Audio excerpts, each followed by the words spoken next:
एक तरफ ट्रंप कहता है कि मैं जंग जीत चुका हूं और इसका 8 बार ऐलान कर चुके हैं, और फिर बार बार बर्तानिया, फ्रांस, जापान, कोरिया और इटली से मदद मांगता है कि हमारा अपनाए हॉर्मुज़ में जो जहाज़ फंसे हुए हैं उनमें हमारी मदद करो। कभी नेटो का ट्रंप जो था मजाक बनाता है, आज नेटो से मदद तलब कर रहा है। पहले जंग शुरू करने से पहले ट्रंप कह रहा था कि अमेरिका जो है अकेला ही काफ़ी है ईरान के खिलाफ। अब कहता है कि कोई मेरा साथ नहीं दे रहा, कभी कहता है कि मेरे साथ बर्तानिया आए, कभी कहता है कि फलां मुल्क मुझे अड्डे दे, और कभी ट्रंप साहब कहते हैं कि ईरान हमारे साथ मुज़ाकरात करे, और कभी चाइना को कहते हैं आप बीच में आ जाएं, आप अपनाए हरमुज़ खिलवाएं। ट्रंप साहब की किसी को समझ नहीं आ रही।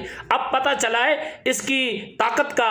अमेरिका जो था वो अब्बास अराक्ची जो इस वक्त वजीर खारजा ईरान के, उन्होंने एक एक्स पे ट्वीट किया है और उस ट्वीट में कहा है कि अब पता चला है कि अमेरिका की जो कश्ती थी उसके अंदर बहुत ज्यादा सुराख थे। अब सुराखों का हर बंदे को पता चल चुका है, कोई भी इनके साथ आने को तैयार नहीं, कोई भी इनकी मदद करने को तैयार नहीं। ईरान ही काफी है पूरी दुनिया में अमेरिका के।